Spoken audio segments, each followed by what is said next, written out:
Now, you and I both remember the cost basis legislation that was a while ago, right? Since then, at least there is a source of good, accurate cost basis information.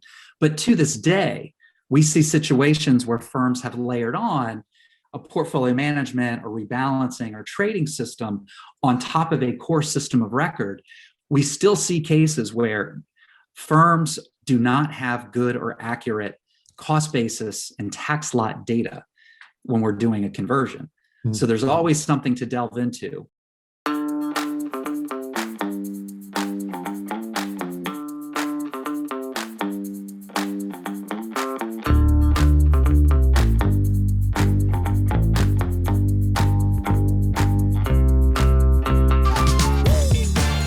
Come on in, sit back and relax. You're listening to episode 130 of the Wealth Tech Today podcast.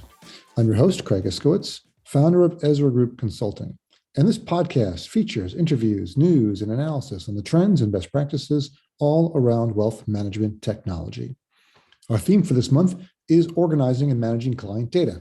And our guests were selected to deliver lessons learned, tips, strategies to improve handling of client data wherever it's used in your organization. In the cold open, you heard our guest, Rob Klapprodt from Vestmark, talking about how bad cost basis data can impact conversions. Now, at Ezra Group, we see bad data holding up platform implementations all the time because the firm's data architecture has deteriorated over the years and across multiple acquisitions or mergers, and no one in the organization is quite sure how all the pieces fit together. That's why Ezra Group launched our data assessment service to conduct in-depth reviews of data sources, downstream consumer systems, data utilization analysis for enterprise wealth management firms, and we deliver a comprehensive strategy and roadmap to get your data infrastructure under control. For more information on Ezra Group's data assessment service, go to ezragroupllc.com. Now, a couple of quick housekeeping notes before we go on. Please subscribe to the show wherever you listen to podcasts so you don't miss an episode. Make sure to check out our sponsor, the Invest in Others Charitable Foundation at investinothers.org. Now, let's kick this thing off. I'm happy to introduce our next guest on the program. It is Rob Klapprodt, Corporate Strategy Officer at Vestmark. Hey, Rob, welcome, man. Thank you, Craig. Thanks for having me on. I'm glad you can make it. Glad we could coordinate this. Glad you had time for us. Where are you calling in from? I am calling in just north of Boston, about 20 miles due north of Boston along the coast, a town called Topsfield. Love that area. Love going to Boston. Always fun to visit. Not this time of year, but it's a little cold. You're used to it. Not a big deal. Cool. So that's great. I'm in my home state of New Jersey. It's pretty cold here. So we're talking about organizing and managing client data, which is the topic of the month. But before we do that, can you please give us a 30-second elevator pitch for Vestmark? Sure. So Vestmark is a wealth management technology platform provider. A little bit of a mouthful. We've been around about 20 years. And we have tools for wealth managers and enterprises of all shapes and sizes that are trying to manage tailored, personalized portfolios for end clients. Our clients really run the gamut of banks, broker-dealers, asset managers, and independent advisors. Currently, we have about 1.5 trillion, give or take, in assets that are managed on the platform, and that spans over 5 million investor accounts. Yeah, you guys are old school. I mean, you've been around a long time. You've managed the test of time. We're past the test, right? You haven't been acquired. You stayed independent. One of the few firms that haven't been snapped up. So that's a testament to how well you guys are managed and how well the firm is running. And I was just thinking how long we have known each other.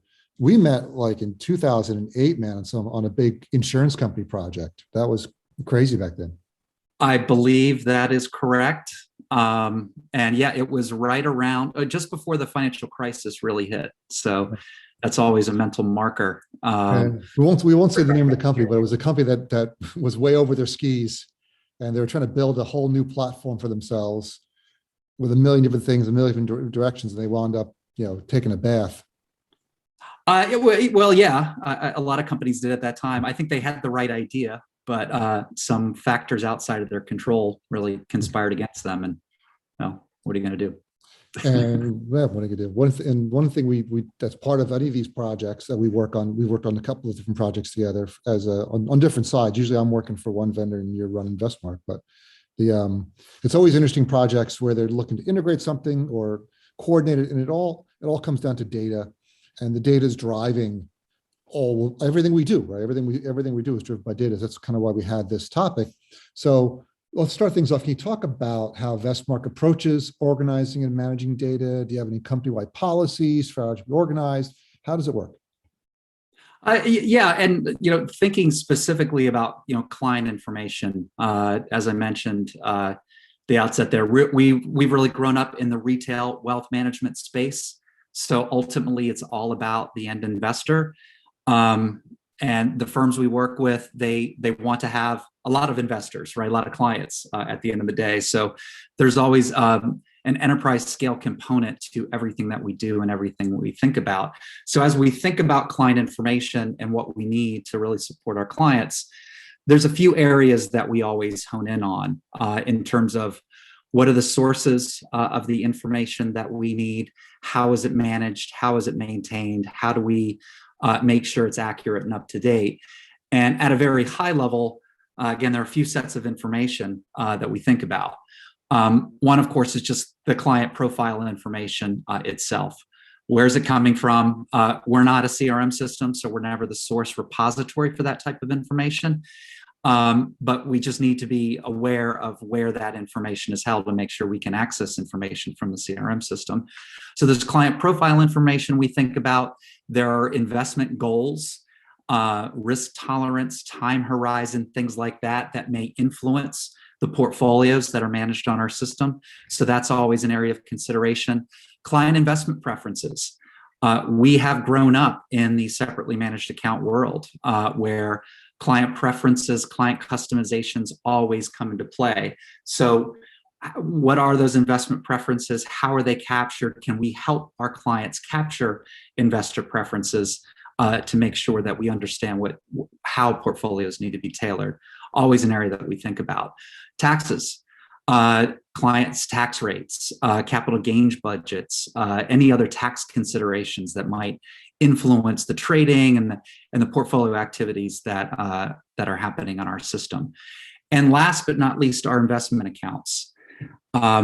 Clients, right? People, you and I, that's who we all are here to serve at the end of the day, the end investor.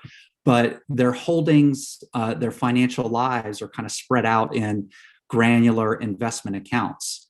Accounts can be used and organized in different ways to fund an investment goal or an investment objective. I'm married, so there's a consideration of my wife's account, my children, our different investment goals. So there's some notion of the accounts that are being used to manage and help the clients achieve their financial goals and objectives. Those can be internal accounts. They can be held away accounts. They can be discretionary accounts. They can be non-discretionary accounts. We need to understand all these factors because ultimately it's going to influence how we build and scale the overall investment process without neglecting levels of personalization and customizations that we want to help our clients, the enterprises that we support, what they want to achieve. So as we think about client information, client data, especially in an enterprise setting, there's a lot of things that we have to think about and consider and help our clients pull together. When you talk about account structures, does that lead into, and all the different types of accounts, there's also held away accounts. So does that lead into an area where you guys are pretty strong, which is the UMH? It certainly does. And I would say as we think about the account, the structure of the client relationship, at the highest level, you have the client and the client's household. I mentioned in there I'm married. So any spousal relationships, familial relationships that you need to be aware of as a financial advisor, as the enterprise wealth manager. what will the client's goals and objectives be, thinking about estate planning and things like that, and are there heirs and other considerations when you think about the overall household and the client relationship. So that's at the very highest level. What is the family structure? As we start thinking about a unified managed household, that gets into how do I pull all the accounts together that fit into a particular client relationship. And that those accounts might be held within my firm. They might be held away, but they're accounts that I want to be knowledgeable about because it might help influence or guide what I'm going to do with the accounts that I'm advising the client on. So I might want to complement activities that are occurring outside of my purview. And to do that, I really need to know what's in those accounts. So there's a household level information and the accounts that I need to understand. We have tools to kind of group accounts across the client relationship to define asset allocation policies, investment goals, and objectives. So you can kind of collect and organize, okay, I have these sets of accounts or assets that I want to use to fund or support a particular goal. And clients may think about these things in different ways. So we try to be fairly flexible in modeling the overall client relationship, grouping the accounts that might be applied to a particular investment purpose. And as I mentioned before, in the accounts themselves, we need to know what those accounts are. Do I have discretionary control over those or not? Do I need to provide advice back to the client for them to implement in a held away or client discretionary situation? All these things influence the amount of automation we can instrument across the client relationship. And then UMH, the Unified Managed Household has been a buzzword for quite some time in the industry, and for good reason, right? We're all aspiring to add intelligence and automation at the overall client level, which comes with it a whole slew of tax benefits and considerations that can kick in too. At Vestmark, though, we've also been working heavily on the UMA, right? The Unified Managed Account, and what can be done and automated in a single custodial account while providing diversification and supporting different actors, if you will, that might be participating in managing the client portfolio, be it the financial advisor, a centralized investment team, a third-party money manager, an outside overlay manager. So there's a lot of actors that ultimately need to be organized to drive the best outcome for the client. And you might be operating across multiple accounts, right? In a household setting, it might be a single account. There's just all kinds of combinations that we see out there. Hey, I want to take a quick break to tell you about our upcoming event, which you're going to find super interesting. It's a webinar called The Tower of Babel, Consolidating Data from Multiple Sources. We've pulled together some terrific industry experts with decades of experience in managing, organizing, and optimizing enterprise wealth management data. I know you're going to want to listen in on this discussion, so jump over to our website, EzraGroupLLC.com, and click on the registration link at the very top of the homepage. The event is going to be streamed live on February 22nd, which is next week, at 2 p.m. Eastern Time, February 22nd, 2 p.m. Eastern Time. But even if you can't make it, you should still register because we'll send you a private link after the event so you can watch the video whenever you want. So don't wait, go to our website, EzraGroupLLC.com, click on the registration link at the top of the homepage for the Tower of Babel, Consolidating Data from Multiple Sources webinar. Thanks. It's funny how, since we've known each other for 15 years or more, UMA has always been the next big thing. The UMA is going to take over. Everyone's going to be on a UMA. And we're still not really there yet. There's still a lot of Rep as PM and a lot of other strategies or managed account programs. So do you see, are you seeing any trends with your clients moving more assets onto UMA platforms, or is it still the next big thing for next time? No, we are seeing that. And you're right to kind of, as an industry, we love our acronyms, right? We love our terminology. From our point of view, if you think about mutual fund wrap, SMA, separately managed accounts, ETF advisory, Rep as PM, UMA, they're all just different gyrations trying to capture a diversified portfolio where the only differences are, what are the securities in it? Are they individual equities? Are they bonds? Are they mutual funds? Are they ETFs, right? When you start thinking about crypto and digital assets. But the only differences are what are the securities in it, and who's in the driver's seat. And the different combinations of those factors, those dimensions, have just spawned all these different terms, which an architecture constructed correctly, you have the flexibility to,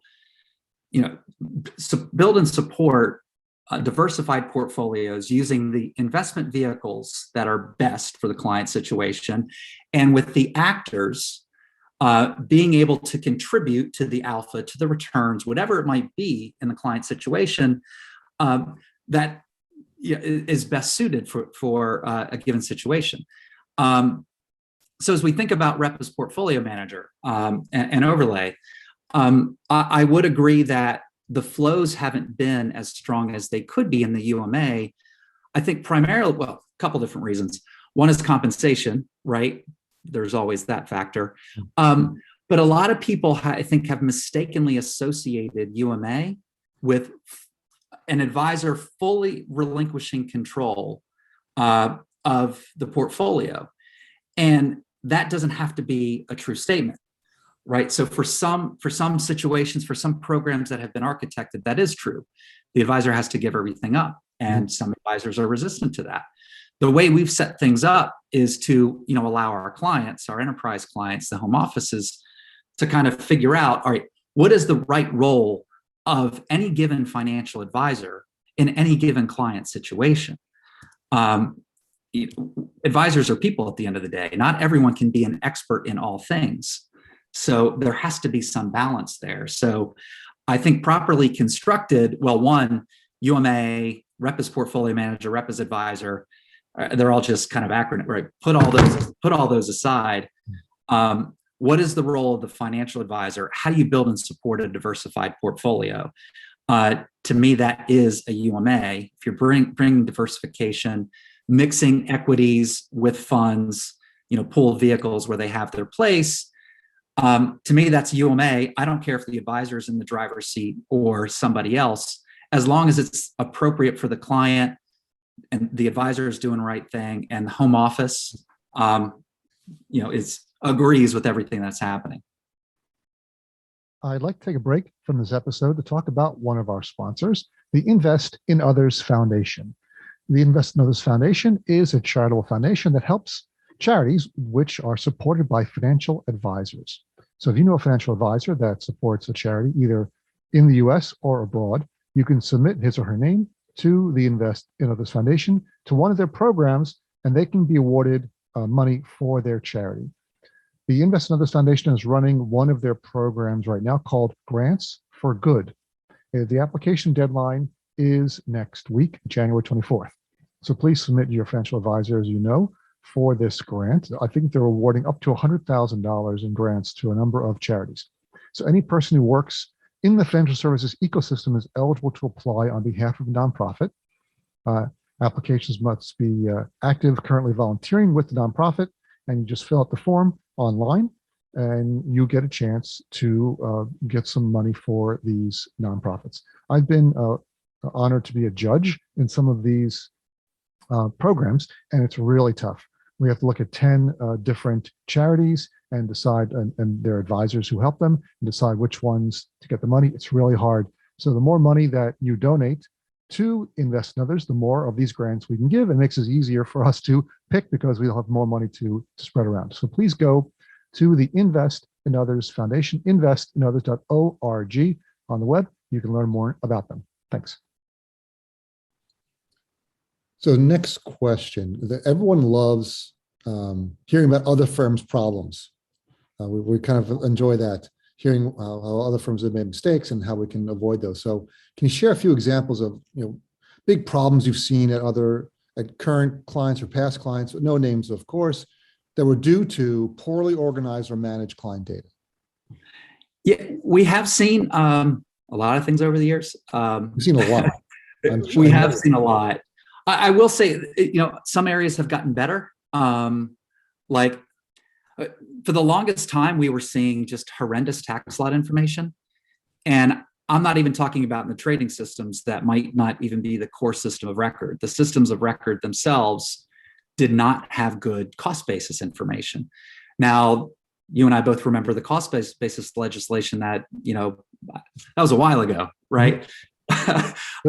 Since then, at least there is a source of good, accurate cost basis information. But to this day, we see situations where firms have layered on a portfolio management or rebalancing or trading system on top of a core system of record. We still see cases where firms do not have good or accurate cost basis and tax lot data when we're doing a conversion. Mm-hmm. So there's always something to delve into. So there sometimes is this false comfort that, again, being on this side of the cost basis legislation, I have good, clean, accurate information from a tax lot perspective. That might be true in your system of record. But if you've layered on other systems or third parties to handle trading activities for you, you need to make sure that they too have accurate tax lot information and it's getting reconciled periodically. So we're still seeing a bit of that. Client restrictions, again, being, growing up in retail separately managed accounts, mm-hmm. There's always been this ability to accept client restrictions and customization requests.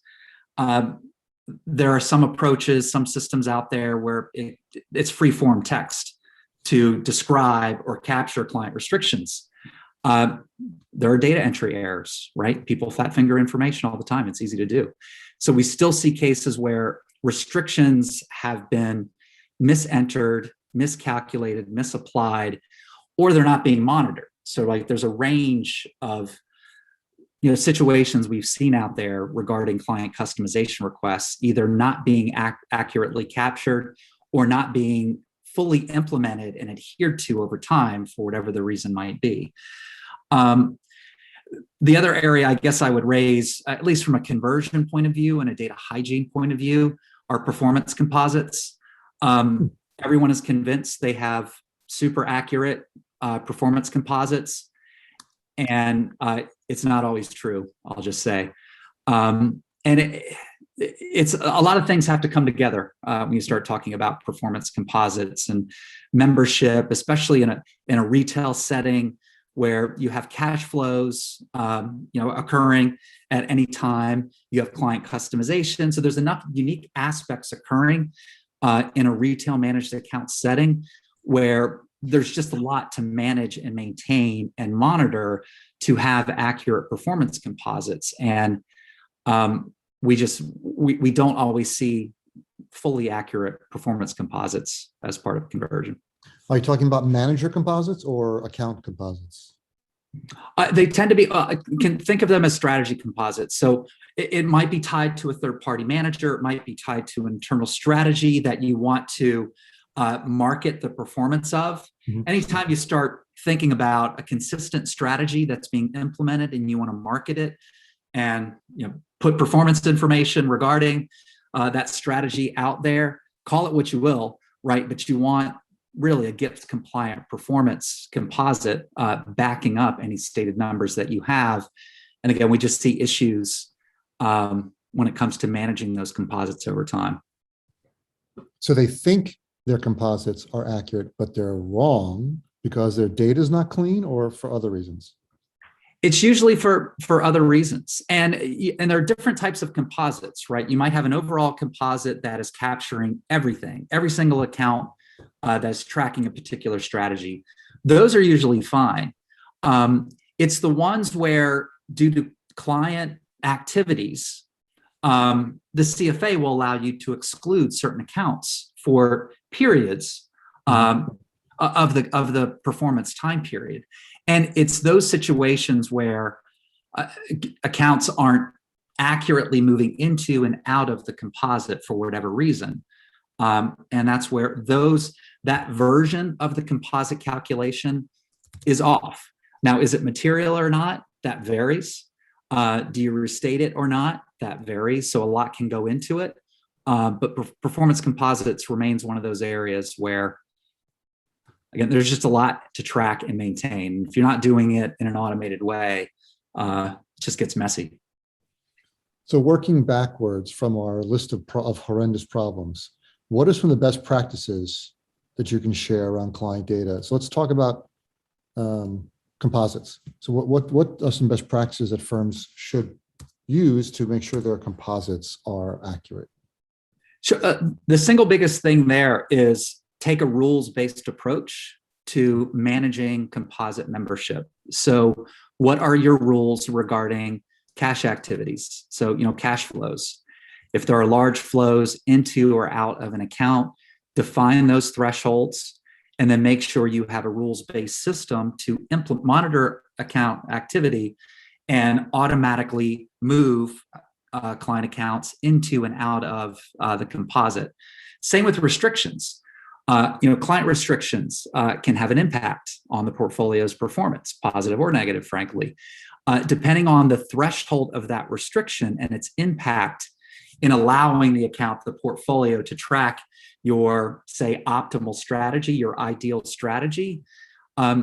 Define your policy for that restriction impact and whether or not you're going to move an account into or out of a particular composite. And again, make sure you have a rules-based approach to managing the membership of accounts moving into or out of the composite based on the restrictions. Because restrictions can change over time, and the impact of those restrictions can change over time. So you need a rules-based system and you need some automation in place to move accounts into and out of composites.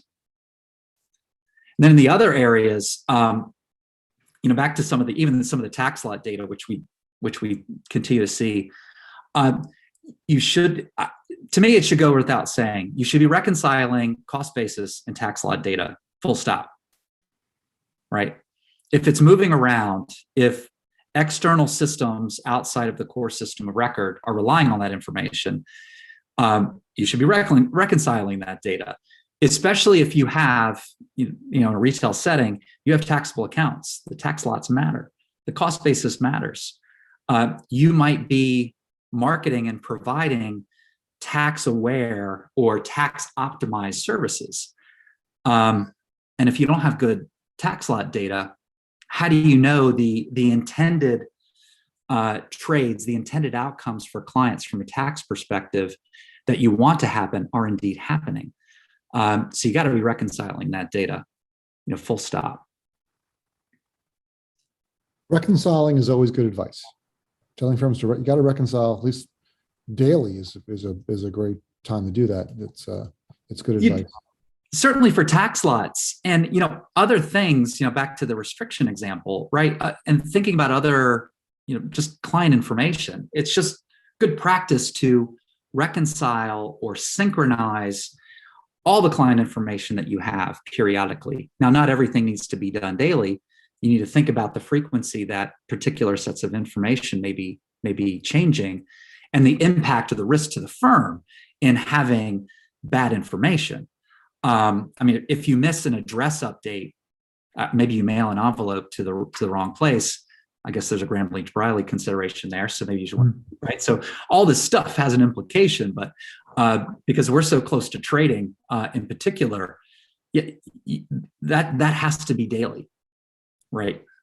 It has to be.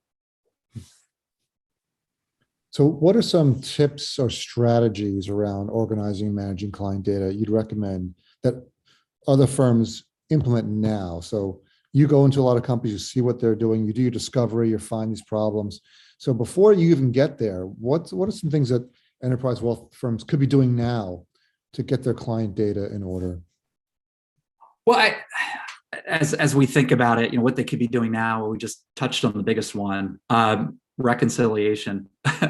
If you don't have a reconciliation policy, basically for all of your information, you do need to take a little time and think about what is that information and what is my reconciliation policy and what processes and procedures do I need to make sure that I fundamentally have accurate data, right? You need accurate data to operate.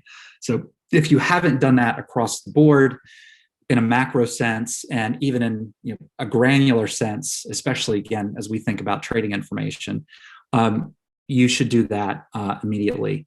Mm-hmm.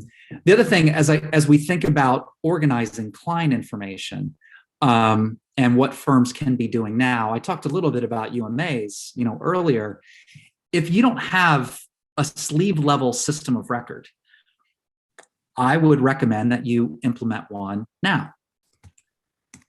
Now, there are inherent benefits in doing as much as you can in a single custodial account, right? You can be far more nimble when it comes to asset allocation adjustments, specific position adjustments. There's less paperwork, there's less cost. There's a lot of benefit to doing what you can in a single custodial account. But to do that, you do need to track and manage and maintain sleeves. Now, most core custody systems, trust accounting systems, other systems of record, they don't have a notion of sleeves. So to be able to layer on and support the different diversified investment solutions your client want and need, do it at scale while maintaining the benefits of a single custodial platform and a single custodial account, you need to be able to support, true sleeve lot accounting. Is it really necessary? Couldn't you just do strategy level?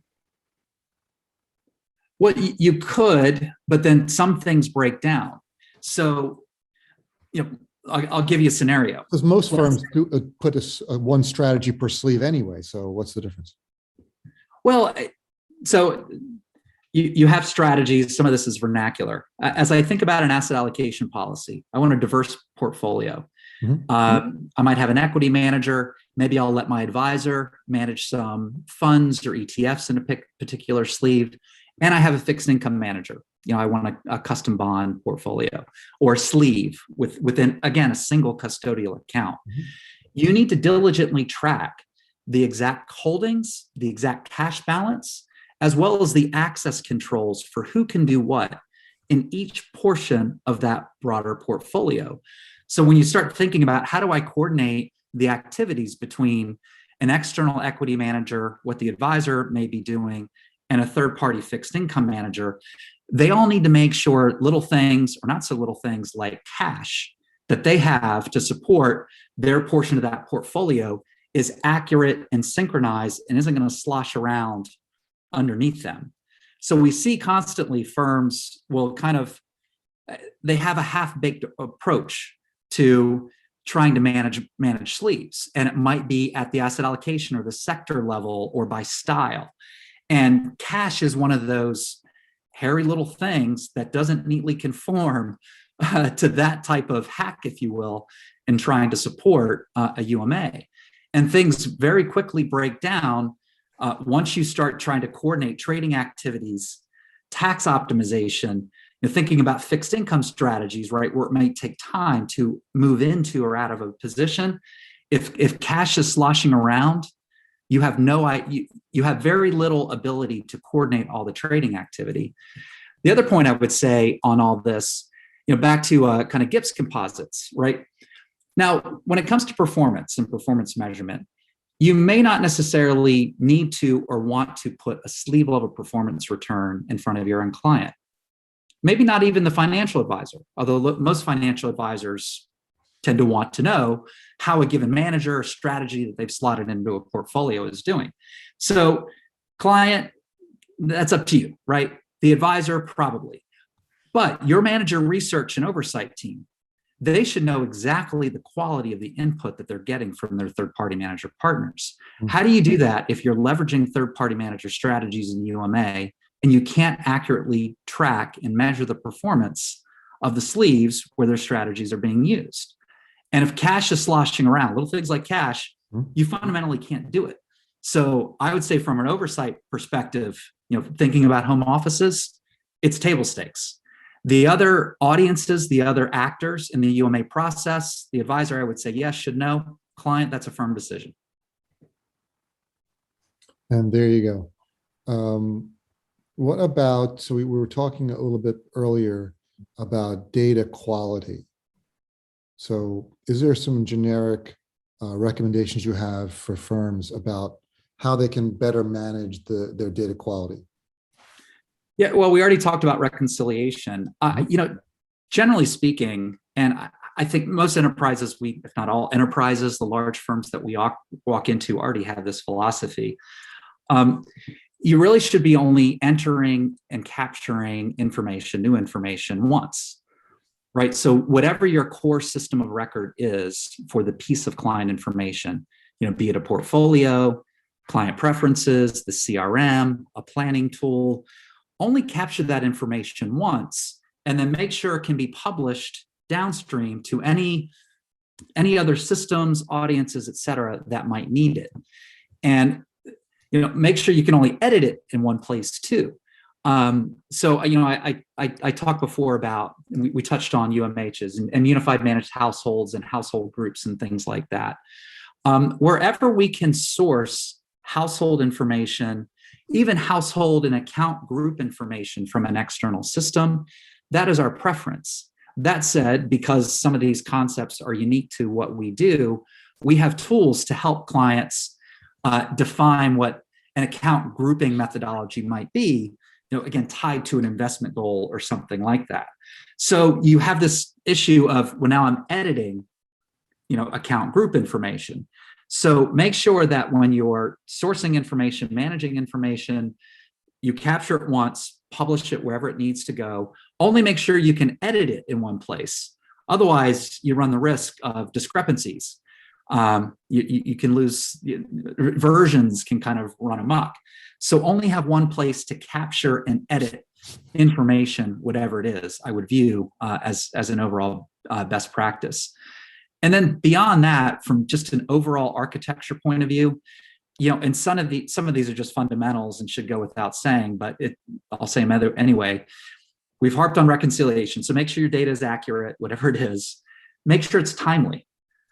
Whatever it is, make sure you're getting timely updates. So back to tax lot information, cash withdrawal requests, right? That might be coming in from one place, but need to be known downstream. Make sure all the data is timely. And lastly, and maybe most importantly, make sure it's available and it's readily available. Once you have a single source that needs to publish and make available client information of all types, there might be demands on that system by client user interfaces, by downstream systems, and a lot of firms are developing APIs to access various pieces of information.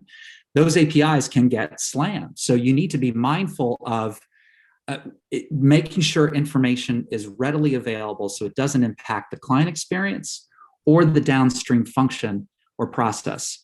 Again, we think a lot about trading and high scale trading. We need to make sure that tax lot information, transaction information, client restriction information, all that stuff is readily available so that when we need to get trades to market based on whatever the changes might be occurring, nothing's getting in the way and they can fly out the door. Nothing getting in the way. That's a pretty good motto for data. Don't let anything get in the way. So what is there? We talked about a lot. We covered a lot of ground, Rob. What didn't I ask you that you'd like to share about this topic? A couple things kind of come to mind, and they're tangents or they're subsets of a couple things that we did touch on. So one area is the capturing of ESG tastes and preferences. So I mentioned earlier investment preferences, investor preferences, customization requests, and things like that. ESG is a growing area of interest, obviously. It's going to be an evolving area, I think, for quite some time. And we're seeing some firms out there developing some interesting and innovative approaches to trying to discern what truly are clients' ESG preferences and tastes. So we're seeing, again, some interesting innovations when it comes to surveys and how do you pose questions to clients.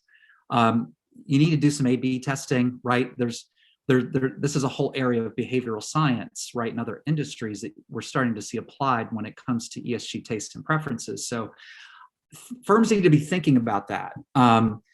It's a growing area of investor interest. So how do you, again, truly try to understand clients' ESG preferences, but then how do you also try to explain to a client what the implications might be of their ESG tastes and preferences in their investment portfolio? So there's two sides of ESG that we're, at least two sides that we think will continue to evolve quite rapidly. Again, the questions, the surveys, that trying to unearth investor tastes and preferences, and then the communication side of that, what it might mean, what are the implications of implementing that in a client portfolio. So your audience should keep an eye on that. The other I touched on at the outset, I think, as we were talking about held away assets and the overall client situation, digital assets, right? Cryptos and all the different types of digital assets.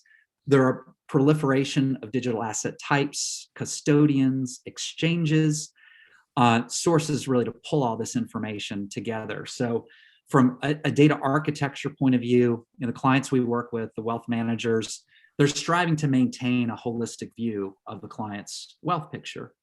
And for an increasing number of us, that is going to include digital. So you need to be thinking about how you pull that information together. There's a separate decision about what you want to do with it. What do you want, how you want to advise on that, what you may or may not want to manage, but at the very least, you're going to want to understand what the client's digital wealth picture looks like. So is Vestmark supporting cryptocurrency? We are. And then we're just thinking through, along with our clients, what do they want to do? And again, that's why I kind of started out there. At the very least, you want to understand what a client's digital wealth picture looks like. Then from there, what do you do? What do you advise, right? There's compliance considerations, or regulatory considerations. So that's where we will continue to look, how do we help our firms not just understand, but then also advise and manage on those digital holdings, those crypto holdings, in a manner that's best suited to their firm, right? So that's going to be an evolving area for us, but something all your audience needs to be thinking about if they're not already. It's a good topic for a whole nother podcast, how you guys are doing digital, but we've run out of time. You've said it all. You've covered all of our ground. Rob, been very generous with your time and information and sharing your experience. Let everyone know where they can find out more information about Vestmark. Vestmark.com with a V. V-E-S-T-M-A-R-K. Mark. So it's a Vestmark. If I didn't enunciate that. Yeah. Cool, Rob. Thanks so much. All right, great. Thank you, Craig.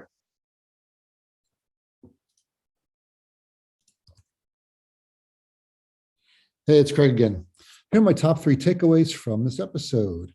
Number 1, composites. It's important to take a rules-based approach to composite membership.